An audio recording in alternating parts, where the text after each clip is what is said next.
Assalamualaikum dan selamat sejahtera. Apa khabar murid-murid? Diharapkan semua murid dalam keadaan sihat sejahtera. Saya, Cikgu Afan akan mengajar kalian subjek bahasa Melayu yang bertajuk Perkampungan Solar. Untuk pengetahuan murid-murid, tajuk Perkampungan Solar ini terdapat pada muka surat 158 dalam buku teks Bahasa Melayu tahun 5. Diharapkan semua murid sudah pun bersedia untuk mengikuti pembelajaran pada hari ini.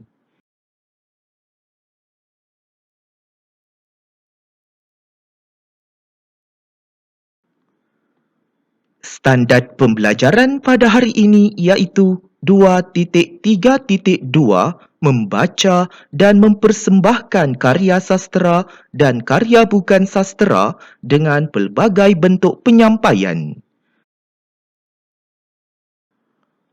Objektif pembelajaran pada hari ini iaitu pada akhir pembelajaran dan pemudahcaraan, murid akan dapat membaca dan mempersembahkan sebuah karya sastera mengenai gurindam perkampungan solar dan sebuah karya bukan sastera berdasarkan sebuah teks surat kiriman tidak rasmi mengenai perkampungan solar dengan pelbagai bentuk penyampaian iaitu secara lisan dan bacaan.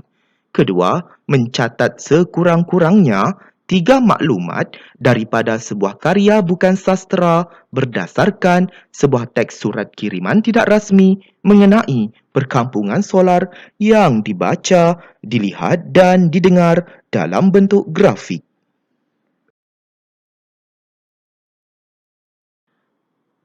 Kriteria kejayaan pada hari ini iaitu murid berjaya membaca dan mempersembahkan sebuah karya sastera mengenai gurindam perkampungan solar dan sebuah karya bukan sastera berdasarkan sebuah teks surat kiriman tidak rasmi mengenai perkampungan solar dengan pelbagai bentuk penyampaian iaitu secara lisan dan bacaan. Kedua, murid berjaya mencatat sekurang-kurangnya 3 maklumat daripada sebuah karya bukan sastera berdasarkan sebuah teks surat kiriman tidak rasmi mengenai perkampungan solar yang dibaca, dilihat dan didengar dalam bentuk peta buih. Murid-murid, apakah kegunaan tenaga solar dalam kehidupan seharian? Ya, tentu banyak kegunaan tenaga solar dalam kehidupan kita. Kita lihat gambar yang pertama di sini menunjukkan panel solar atau dikenali sebagai fotovoltaik yang dipasang dan diletakkan di kawasan yang lapang iaitu di kawasan yang terdedah dengan cahaya matahari dan akan menukarkan tenaga solar ini kepada tenaga elektrik. Sungguh hebat dan sangat mesra alam ya murid-murid. Kita lihat gambar yang kedua pula menunjukkan sebuah rumah yang dipasang dengan panel solar ataupun fotovoltaik untuk menjimatkan penggunaan tenaga elektrik. Pastinya ia dapat digunakan untuk pemanasan air di dalam tandas yang terdapat di rumah tersebut. Sungguh hebat ya murid-murid. Seterusnya gambar yang ketiga pula menunjukkan panel solar yang turut dipasang pada lampu di kawasan jalan raya. Pastinya ia juga dapat menjimatkan penggunaan tenaga elektrik dan dapat menerangi kawasan ataupun jalan raya tersebut pada waktu malam. Tentunya keselamatan pengguna jalan raya di situ terjamin. Dan akhir sekali gambar menunjukkan kalkulator yang menggunakan tenaga solar. Pastinya ia dapat memudahkan penggunanya untuk menggunakan kalkulator tersebut. Sekiranya tenaga bateri yang terdapat dalam kalkulator tersebut habis, pastinya pengguna dapat mengecasnya iaitu dengan meletakkan kalkulator tersebut di bawah sinaran cahaya matahari supaya panel solar yang terdapat pada kalkulator tersebut dapat menyerap haba ataupun cahaya matahari untuk mengembalikan tenaga yang terdapat dalam bateri tersebut. Pastinya ia sangat mesra alam dan sangat memudahkan penggunanya. Oleh itu, diharapkan murid-murid dapatlah memahami maklumat ini dengan sebaiknya.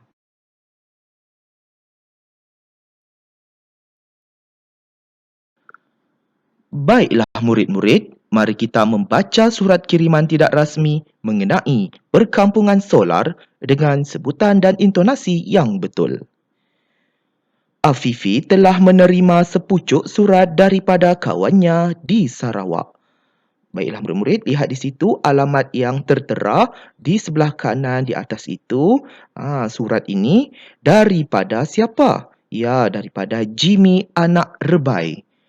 Dan alamatnya nombor 11, Jalan Matang 1, Taman Matang Jaya, 93050 Kuching, Sarawak.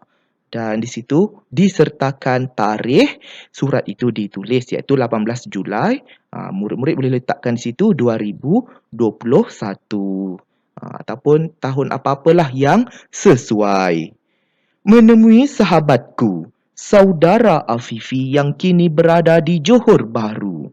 Saya berharap semoga saudara dan keluarga dalam keadaan sihat sejahtera.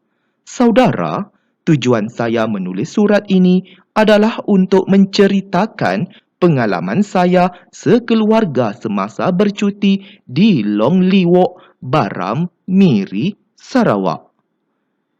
Saya sangat seronok kerana inilah kali pertama saya ke sana untuk menziarahi saudara mara. Perjalanan ke sana mengambil masa kira-kira 6 jam. Kami melalui jalan balak dengan kenderaan pacuan 4 roda dari Bandar Miri. Perjalanan kami mencabar, terutamanya di lereng-lereng bukit yang curam. Setibanya di kampung tersebut, saya sangat kagum kerana rumah panjang di sana mempunyai kemudahan tenaga elektrik. Tenaga elektrik diperoleh daripada panel tenaga solar yang disediakan oleh pihak berkuasa. Buat pengetahuan saudara, tenaga solar ini tidak mencemarkan alam sekitar seperti generator yang menggunakan minyak diesel. Tenaga solar ialah tenaga semula jadi daripada cahaya matahari yang dapat menjanakan kuasa elektrik.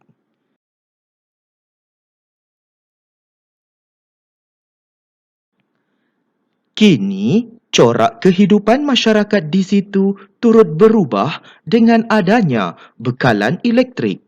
Anak-anak tidak lagi menyiapkan kerja sekolah dengan ditemani cahaya lilin dan pelita. Kaum ibu juga sudah boleh menyimpan bekalan makanan di dalam peti sejuk. Kerja-kerja kraft tangan juga boleh dijalankan pada waktu malam. Pendek kata, tenaga solar ini mesra alam kerana sumber tenaga ini bersih dan boleh dibaharui secara berterusan. Ketenangan persekitaran di sana membolehkan saya menyiapkan sebuah gurindam tentang masyarakat tersebut. Bersama-sama surat ini juga saya sertakan sebuah gurindam yang saya tulis dan beberapa keping gambar. Sekian dahulu buat kali ini. Saya berharap agar kita berjumpa lagi dalam warkah yang lain. Sahabatmu, Jimmy. Seterusnya, mari kita melagukan gurindam mengenai gurindam perkampungan solar dengan sebutan dan intonasi yang betul. Gurindam perkampungan solar. Kisah kehidupan di pedalaman untuk tatapan saudara dan teman. hendak ke sana agaklah susah. Tiada elektrik selalu dikisah. Masalah penduduk bersama dibincang. Kerajaan prihatin terus merancang. Tenaga solar menjadi pilihan. Penduduk bersyukur dengan kemudahan. Menelaah buku ilmu dicari, walaupun sedafas terbenam mentari. Adanya lampu hasil meningkat. Masa bekerja tidak lagi singkat. Anyaman tikar untuk pasaran. Malam yang cerah bantu pengeluaran. Teknologi hijau perlu bijak digunakan. Manfaatnya usahlah kita abaikan.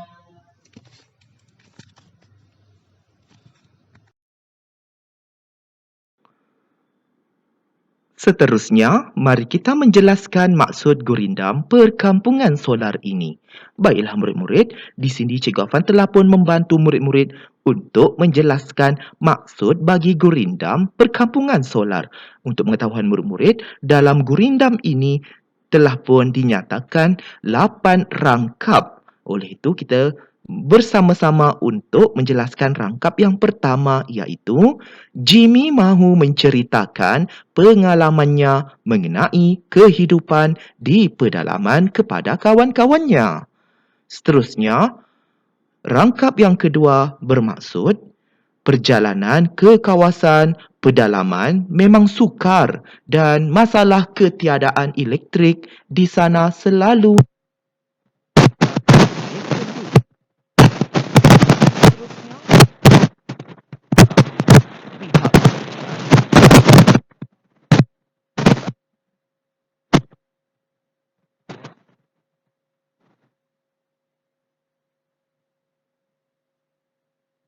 kampung di situ dan mereka bersyukur dengan kemudahan yang dimilikinya. Seterusnya, rangkap yang kelima pula bermaksud anak-anak kampung dapat belajar dengan selesa pada waktu malam. Seterusnya, rangkap yang keenam pula bermaksud penduduk kampung boleh bekerja dalam tempoh masa yang lama. Seterusnya, rangkap yang ketujuh, penduduk kampung dapat menganyam tikar untuk dijual biarpun dilakukan pada waktu malam. Dan rangkap yang terakhir iaitu penduduk kampung perlu menggunakan tenaga solar dengan sebaiknya supaya mereka mendapat kebaikannya. Diharapkan murid-murid dapatlah memahami maksud bagi gurindam perkampungan solar ini dengan sebaiknya.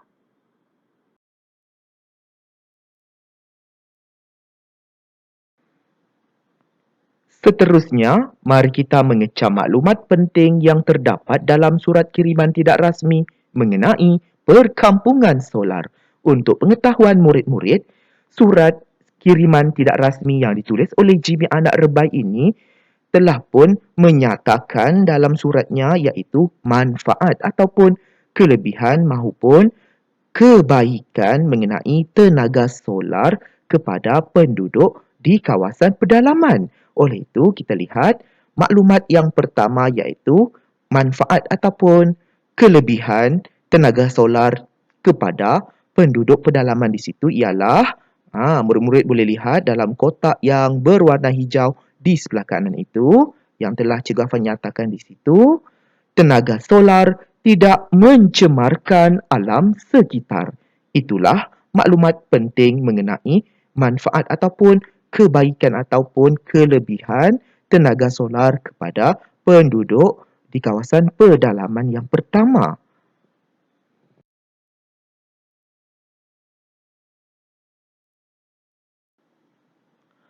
Seterusnya, kita beralih kepada maklumat yang kedua mengenai manfaat ataupun kelebihan mahupun kebaikan mengenai tenaga solar kepada penduduk di kawasan pedalaman.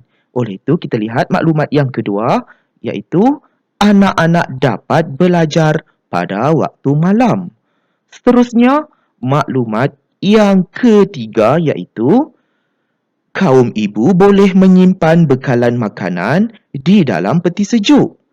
Seterusnya, maklumat yang keempat, pembuatan kraft tangan dapat dilakukan pada waktu malam. Dan maklumat yang terakhir mengenai manfaat ataupun kelebihan mengenai tenaga solar kepada penduduk kampung di kawasan pedalaman iaitu tenaga solar merupakan tenaga yang bersih iaitu tidak mencemarkan alam dan boleh dibaharui. Diharapkan murid-murid dapatlah memahami maklumat penting mengenai manfaat ataupun kelebihan mahupun kebaikan tenaga solar kepada penduduk di kawasan pedalaman dengan sebaiknya. Kini tiba masanya, mari kita mencatat maklumat penting yang terdapat dalam surat kiriman tidak rasmi mengenai manfaat tenaga solar kepada penduduk pedalaman dalam bentuk peta buih. Sila rujuk slide aktiviti 2 tadi untuk mendapatkan panduan jawapannya. Tuliskannya dalam buku pemahaman. Baiklah murid-murid, untuk tugasan aktiviti yang ketiga ini sangatlah mudah iaitu murid perlu mencatatkan semula manfaat tenaga solar kepada penduduk pedalaman yang terdapat dalam surat kiriman tidak rasmi yang ditulis oleh Jimmy sebentar tadi. Oleh itu, mudah sahaja murid perlu catatkan ataupun pindahkan semula maklumat penting tersebut ke dalam bentuk peta buih yang telah Cikgu Afan nyatakan di sini. Mudah kan murid-murid? Diharapkan murid-murid dapatlah memahami dan juga menyiapkan tugasan ini dengan sebaiknya. Selamat berjaya ya murid-murid. Semoga kita bertemu lagi dalam pembelajaran dan pemudahcaraan pada hari yang lain. Sekian, terima kasih.